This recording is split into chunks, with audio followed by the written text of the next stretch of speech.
Welcome back to Behind the Rise. I'm your host, Spencer McPartland, and today's guest is Richard Blade. He doesn't need much of an introduction. He has a Hollywood Star Walk of Fame.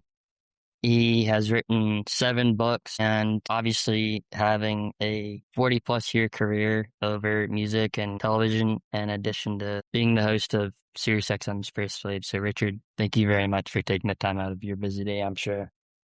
Thank you, Spencer, for having me on. I appreciate it. So my first question is gonna go back a little bit to your DJing days. So how did you land your 2 gigs with Michael Jackson and Barbara Streisand? And also, how did that happen? But also, how did that make you feel about the events, but also about yourself as a DJ, if you will? The Barbara Streisand one came first, and that really was a huge turning point for me in my DJing career as a mobile DJ, particularly because I'd been doing a number of gigs, and I'd worked with a party planner called Movable Feast. She'd do all the catering and party supplies and tables and tablecloths and things like that. And she said, I've got a client who is got a bar mitzvah coming up. And I had no clue what a bar mitzvah was at the time. I came from a small town in England that didn't have a large Jewish community, but I figured I'd worked in a lot of bars, so I would be okay. So I could make it work. I had no clue. It was a coming of age religious ceremony. And she said, the client wants to meet you. Let's caravan out to her place in Malibu.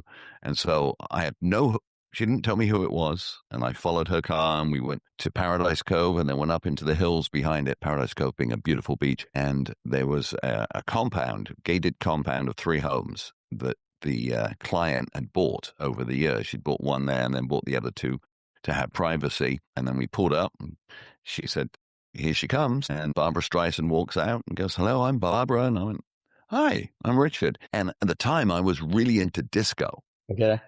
I knew who Barbara Streisand was, obviously one of the most famous singers in the world. But if it had been Anita Ward or Donna Summer, I'd have been a lot more impressed. But maybe she liked the fact that I wasn't like. And I said, great, tell me about it. And she said, it's my son Jason's bar mitzvah, and I'd like you to do it. And it's going to be about 500 people here. And I said, absolutely no problem. And she said, what do you need? And I said, well, no, I'll bring everything. I'll bring the lights and the sound, and I'll make sure it works for you, and any special music you want. She said, no, just the appropriate for a bar mitzvah. And I'm thinking, what would be appropriate?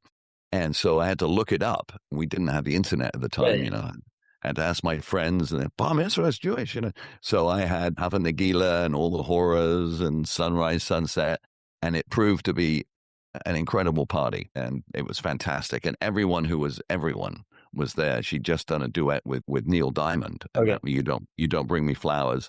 And so he was there, and Donna Summer actually was there because all the recording community was there, and Larry Hagman was there, and he invited me to do a rap party for his new show he was doing called Dallas. And so suddenly I was doing all these celebrity clients, and plus the bar mitzvah went so well, and Jason Gould was the oldest kid in his class, and so all the moms who were having their kids be bar mitzvahed wanted Barbara Streisand's DJ. Right. So I was booked like crazy. And then suddenly I'm doing bat mitzvahs as well. I had to look that up. What's a bat mitzvah, And so things went really well. And then because I was doing so many things for record companies, I was doing it for CBS and for Warner Brothers because they'd all been there, in Casablanca Records for Donna Summer. I got approached by Epic Records for the Destiny tour, because the Victory tour came later. The Destiny tour for the Jacksons, because they'd just gone to Epic. And the Jacksons was with an S that looked like the 5, so they could get away, looking like the Jackson 5, but Motown owned that name. And so Michael Jackson obviously was there, and we were all locked in a bank vault that was going to be opened, and the Jacksons would dance out, and I'd have my fog machine going and the music going, and shake your body down to the ground. And Michael liked it so much, he said, would you do some parties at my house in Encino? And so I went to the house in Havenhurst a number of times and DJ'd for him, and he was always great. And I met a number of people at the parties he had, including one of my heroes in life, Sean Connery. Oh, gosh, that was fantastic. I went up to Sean Connery and I said, when I was a kid, I used to go to school with a wet underarm because of you. And he goes, now, why would you possibly have a wet underarm because of me? And I said, because I had a 007 shoulder holster water pistol Of Right. course, in these days, if you went to school with a water pistol, you would be expelled, because it looked too much like a real gun. But back then, it was an innocent time. And he laughed and he said, "I used to collect all of the 007 paraphernalia myself." And but that was great. So that was how I got linked up with Barbra Streisand and Michael Jackson. Now, how did it make you feel about yourself as a DJ getting these massive gigs with, larger than life people, if you want to call it that? Like people that the audience would look up to and you'd be like, wow, you really got that gig, if you will. Well, I've always been a fanboy myself, so it was quite something. I try to hold it back. I don't kind of go, but in the back of my mind, I'm like, oh God, I'm this little kid from this little town. How am I possibly with these people that are so huge? But it made me feel great, but it also made me want to make sure that I gave them the best DJ show possible. And so I would always step up my game and make sure that I was playing the right music for them, that the dance floor was always full. And that way I was kind of treating them just like I would treat anyone, Right. because if you go and DJ a party and people aren't dancing, you're not doing a good job. So it doesn't matter if it's Larry Hagman celebrating the rap party for season 1 of Dallas, or Michael Jackson throwing a party for his brothers and his sisters.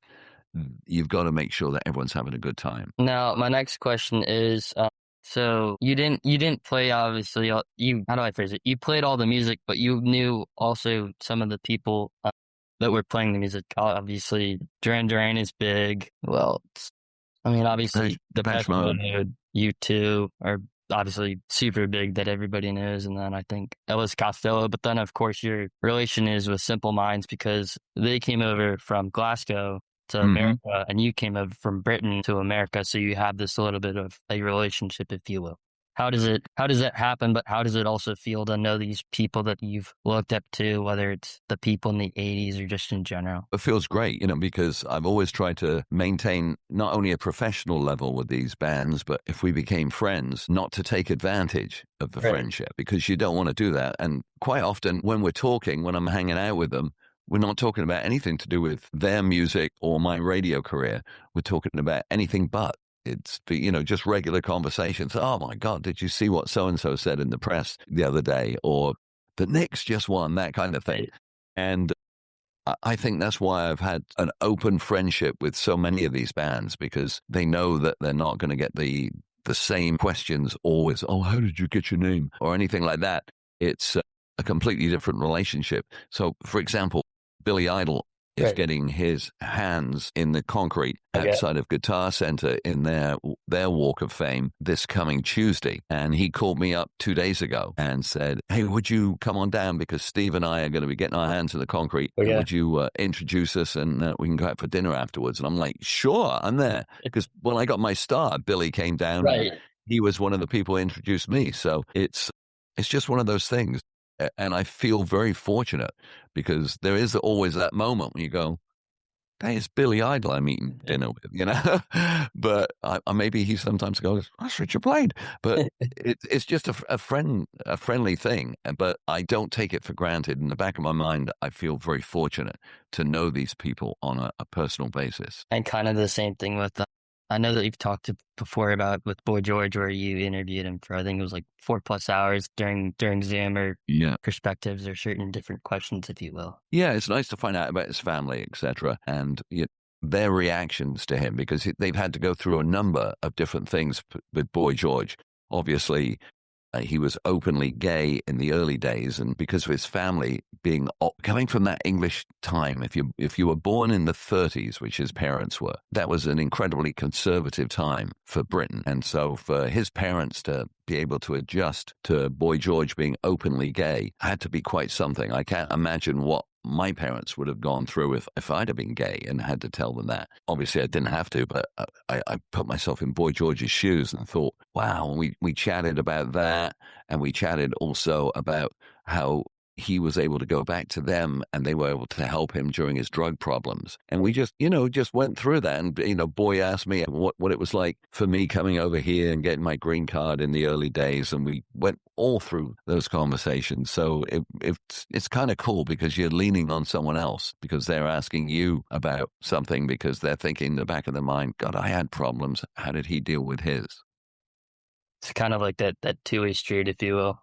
Yeah, it's kind of like a friend, you know. That's the whole thing, to try and make it just two human beings talking. Now, what was it like being at Live Aid? Like, obviously, it was like a large amount of people. What was it? What was it like? Was it obviously? I'm sure it was exciting, but was it kind of nerve-wracking when you have to get up in front of this, like the size of Wembley or a little bit smaller? Yeah, Live A was nerve-wracking because I was doing a TV show called Video One, and MTV and ABC had all the rights to shoot there. Nobody else. There was a backstage area which was tented for the journalists, and that's where I was meant to be. But it was John Taylor from Duran Duran who said, "No, I want you to come on stage and shoot us because I'm going on twice." He went once as Power Station and then, of course, with Duran. And so we were able to shoot it, and we shouldn't have been able to shoot it because we didn't have the rights. At one point, Bill Graham, the promoter, who was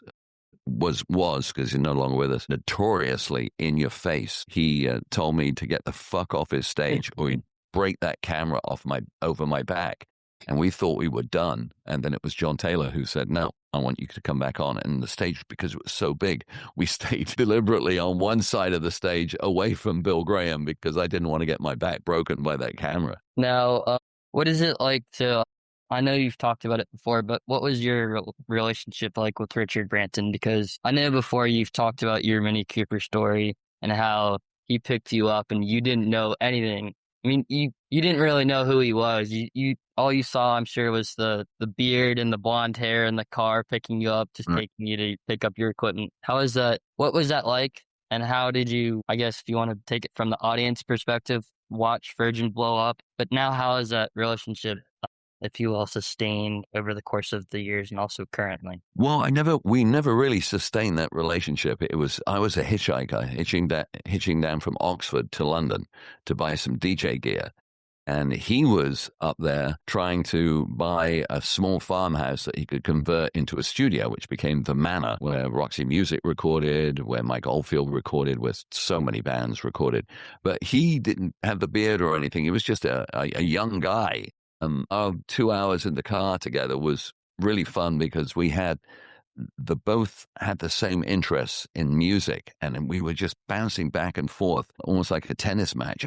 How about this one? Do you like that? And I knew obviously about Virgin Records in London, but it was a tiny store. It was so small. It was like my buddy has a store in Covina called Okay. Chaos Records. It was like that. It was nothing. He was taking a huge gamble, borrowing money to try and buy this farmhouse. He couldn't afford to buy anything in London. It was too expensive. So he was going up to Oxford and then past Oxford into the farming country to buy an old farmhouse there, which had some rooms where he thought bands could stay and come in and record for 3 or 4 days and get an album done. And he just couldn't afford anything in London. And understandably, now he could buy London because Right. he's a billionaire. But we had a great time. And then I obviously watched him explode and how his Virgin Records took off, and then Virgin Cruises and Virgin Bride and everything he did, Virgin Trains. And so when I met him again 35 years later, he was doing Loveline, and I went in and I waited for a break, and he came on out, and I told him the story, and he goes, "I remember picking you up." He said, "I don't remember you. I remember I had to tell someone I thought I'd found what became the Manor."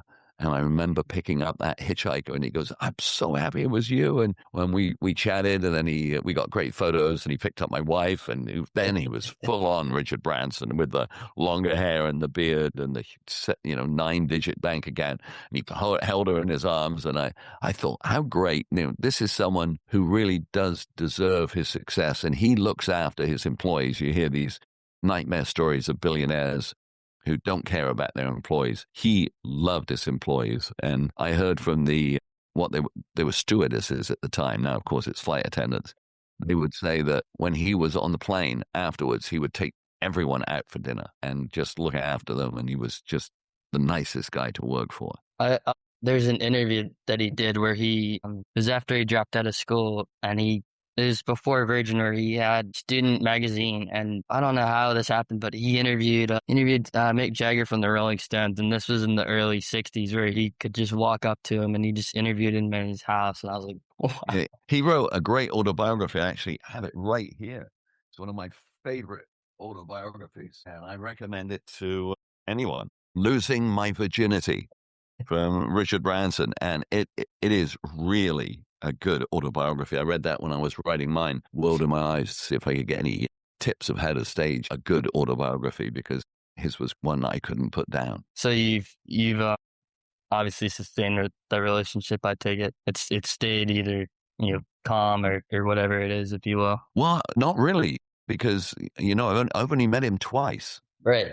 And but both times it was a great interaction, and I have nothing but respect for the gentleman. Now, as you were saying earlier, you and Billy Idol have this close knit relationship, if you will, because you were just saying that on Tuesday he's gonna get his handprints in the concrete. And I'm sure a lot of people want to know, are you gonna be the person on stage who inducts him into the Rock and Roll Hall of Fame, or do we not know? I don't know. I mean, if he said, I would think he would get someone a lot bigger than me to do it. If he asked me, I would be there in yesterday for Okay. him, because he and Steve Stevens so deserve it. And I think that when they perform live, because they will be performing live, I think they're going to put on a set that is going to be one for the ages, because Billy is one of those performers who never phones it in. He is there 100%. He is just focused on delivering a great show for whatever audience it is. If it's Cruel World, it's for them. If it's his residency in Vegas, it's for them.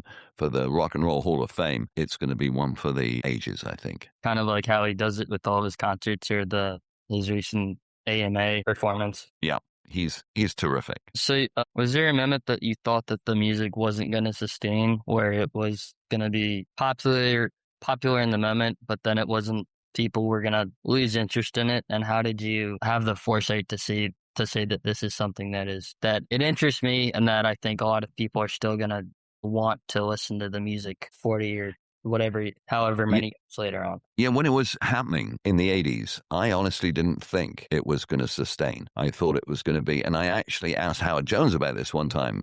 Did you think your music was going to be disposable pop? And he went, nobody's ever asked me that before.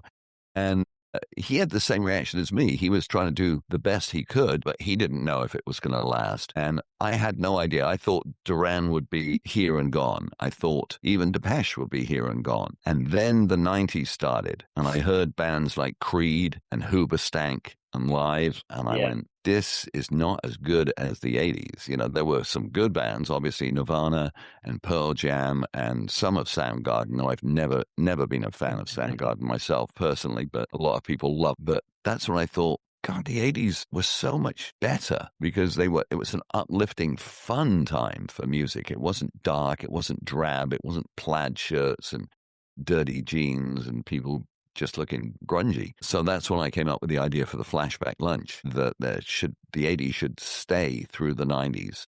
And I put that on the radio, and it was number one time slot. I mean, it just blew up.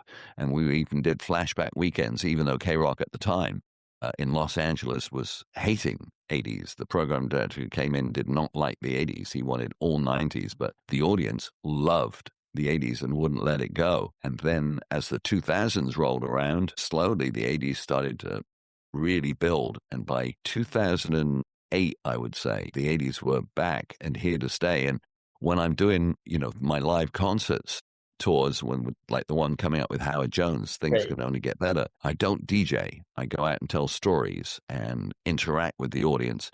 And I talk about that and say how there's 2 decades I think will always stay around, and that's the 60s, because of the Beatles and the Who and the Doors and the Beach Boys and the Stones, of course, and the 80s. I think those 2 decades resonate with everyone. Kids come up to me at gigs who are 14 years old, and I'm expecting them to ask me for Taylor Swift and DJ Khalid, and instead they ask for Aha and Kate Bush. So it's great. Now, how does it feel to be on Sirius XM, obviously working in K-Rock for 14 years, but how does it feel going from K-Rock to working on Sirius XM, and the audience, I guess, if you will, I'm presuming gives you a little bit of input for what they want to hear on a day-to-day basis, whether it's Duran Duran or Elvis Costello or the Cars or NXS or anything else of that nature, if you will. Back in the day, in the 80s, K-Rock was so exciting for me because we were number one in Southern California. We had a huge listening audience, and Raymond and I, as Ramondo and the Blade, did the morning show, and we used to joke that if we sneezed on the air for the rest of the day, anywhere we went, if we went to Vaughn's or Albertsons or Rolf's or the equivalent of Trader Joe's today, people would come up to you and go, "Oh, bless you," because everyone had heard it. And when I started with Sirius, it was new. Satellite radio was new. You had to explain what it was, and there was very few listeners. We only had 235,000 subscribers total when I first started in 2003. Now we've got 36 million, and I know biggest radio in the world is, and that doesn't count the app, and the app is massive now. But I didn't know how it would be when I went out on a national tour. I'd never done a national tour until a year ago in February. I went out with Howard Jones, ABC, and me, and I didn't want to DJ. I wanted to do something different. It was too easy for me to stand behind a console and just hit play. I didn't want to do that. And I knew that Martin Fry and Howard would be bringing their A game. So I thought, I'm going to do something special. So I did a history of new wave music using little audio drops when we had video screens using video. Right. But I was walking the stage and interacting with the audience. What do you think about this? And who do you think it was? And people loved it. And I thought, okay, I know it's going to work in Southern California because people grew up with me there. Right. But what's it going to be like around the rest of the country? And it worked everywhere. Everyone came up and was so into it, and they were listening. They were there because of Sirius XM. And I would play a tiny venue in February, snow everywhere in South Dakota. And I thought, this is going to be tough. It wasn't. It was fantastic. And so when I went out a second time with Howard, but this time with Haircut 100 in September of last year, I thought, I can't do the same set. I have to do something completely different because a lot of the same people will be coming back. And so I put together a new set, and they love that. And so now I've got a third set, which I'm going to be doing. And this one's not a history of new wave, but it's a history of music evolving through the 80s. It starts with 1980 and finishes with 1990. And basically the crowd are going to have to work out what 5 songs were the biggest of each year. And I'm going to be talking about it and then playing a clip from each song. And I know there's going to be that moment of, yeah, I've forgotten about, oh my God. And I tried it out here at the house with a few people as they've come over, like it's live, and they have loved it. So I'm excited to do that. So for me, it's really fun because the reach of Sirius XM is not local. It's not Southern California. It's national and international because I spend a lot of time in the winter in Mexico. I have a place in Sayulita, and a number of the restaurants, people don't know I'm Richard Blade down there. They don't, I'm just this little surfer guy who goes out, but a lot of the restaurants are listening to Sirius XM on the app down there. And the most listened to station down there, First Wave, because they're listening. And the second is Big 80s. I have to give them credit as well because the 80s crosses over to so many people, and the locals love it, and the tourists, of course, relate to it because it's either Madonna or it's Depeche Mode, depending whether it's Big 80s or First Wave. So what was it like getting your star on the Hollywood Walk of Fame? I know towards the beginning you said that Billy Idol showed up at your speech. I think that there was I think it was Robert Smith maybe, and I think it might have been Dave Gahan. There's somebody, I don't know who it was, but there's a few people that showed up. Obviously, Billy Idol was big. What was it like? Were you nervous as you were during Live Aid, or were you kind of like, this is an honor, and let's just go through it and see how the crowd reacts to me getting this award, if you will? Well, first up, I had no idea I was going to get the star.